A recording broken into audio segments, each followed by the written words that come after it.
Hey guys, this is Jordan. Today we'll be taking a look at data types in Fortnite Creative 2.0, also known as Unreal Engine Fortnite, and specifically the data types that you are able to use. This is going to be a tutorial series going over all of the basics of Verse, and it's going to include things such as data types, functions, game logic, logical statements, and some other things as well. So we're going to go ahead and get started with that. There are several different types of data, and they're all pretty similar to different kinds of programming language. However, I'm going to treat this as brand new to everybody involved. You may want to skip into further in the series if you understand this concept, or you can just skip ahead in the video to see the syntax.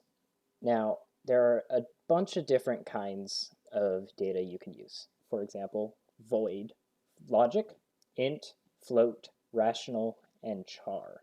These are all built into the language. There's other ones as well, and you can just use them without any work. This is an example of a function that uses void. Now, this is an integer. Integers are very helpful because they allow you to store whole numbers, either positive or negative. I think it's helpful for things like coins, or if you're counting how many things are in an element or how many players are in a game. That's what you would generally use int for. The range is a little bit bigger than ints in some other languages such as Java.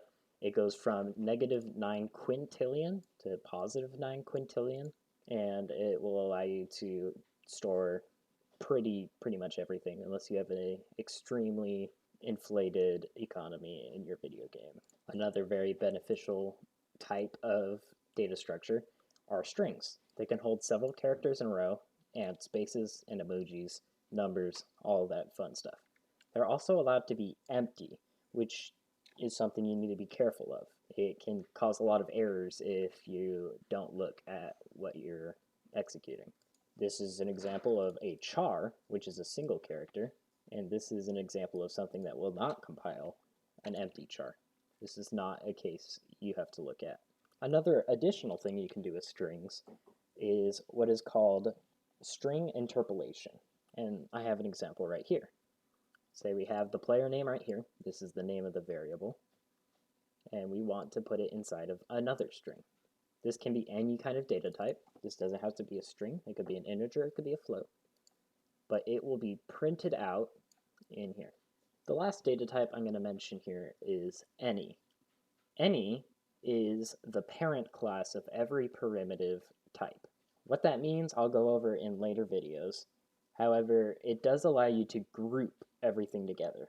Specific data types, such as an array, which I'll cover in its own separate video as it needs it, can only have one data type in it at a time. But if you choose the lowest level of parent, or most common parent, then you are able to add multiple data types into a single structure. Know that this is not a great way of coding.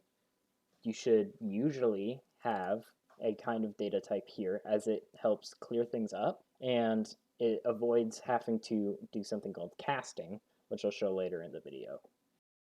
Now, what is a data type? And furthermore, how do you use it? A data type is essentially a box, and inside of that box is some data, and that's it.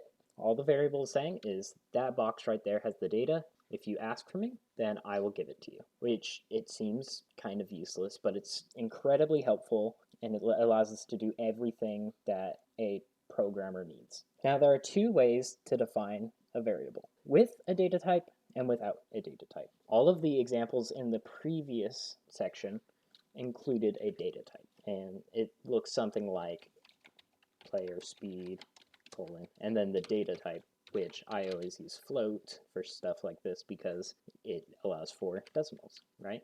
However, that's not technically necessary. You are able to do something like this.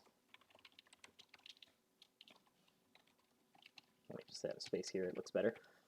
And this will still be a float because the compiler recognizes that this literal, which is what these things over here on the right side are, so that would be anything that's a number, the char, those strings, those are literals. They're basically hard-coded values. That's what those represent, and so the compiler automatically knew that that's what it needed. If I just did 2 here, it would become an integer because it knows.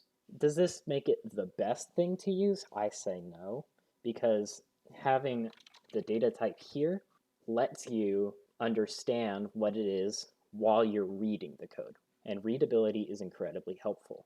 However, if you're used to something like Python or JavaScript where you don't want to have to think about it data types, then be my guest, feel free to use this. Now, what I've been showing here in all of my examples have been constants. If I were to go and do set player rotation, it would yell at me because this is a constant. So to make things not a constant, we're going to go ahead and use the keyword var, which stands for variable. Variables can in fact be changed. Using the set keyword, you could say set player speed. You don't need this colon telling it the data type anymore, and you can do something else. It is very common that you will use this more. However, there's definitely opportunities where you want a constant. And I'm going to actually show an example here of actually using these data types, and it will have one variable and one constant, and it will make sense why you do that. Here is a super basic example of how to use these variables.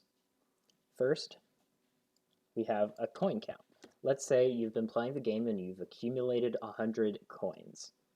Perfect. I want to go to the store and spend some of my hard-earned coins. Well, over here, we've got a bow. Perfect. I want to buy this bow. Notice it's a constant. I'm never going to change the bow cost in the game, only during the editor. If you did want to change it, all you have to do is make it a var. We can go ahead and take the coin count and check if it is greater than or equal to. I'll go over all the different operators in another video. However, if you are kind of new to this syntax, you can use the little analogy of an alligator trying to eat the biggest. Coin count is bigger in this context, and therefore this expression returns true. Now, when this returns true here, we're able to do some editing to your coin count. So I have the set variable here indicating I'm changing it, and I'm subtracting it by the cost of the bow.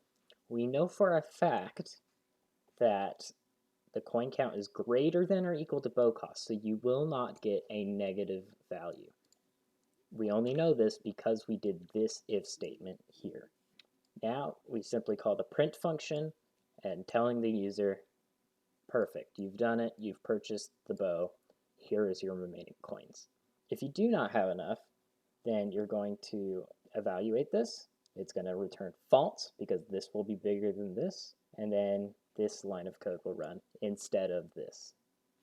So very basic, and it allows you to actually get something that is useful, that works. Changing your coins after spending it at a shop, for example. Another very useful instance where you can use a pretty similar piece of code is health.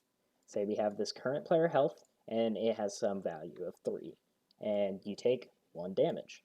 Well, what we'll do is we'll check, is player health minus the damage greater than or equal to 0? If so, we'll just say, you have died, sad face. Otherwise, you have this much health left.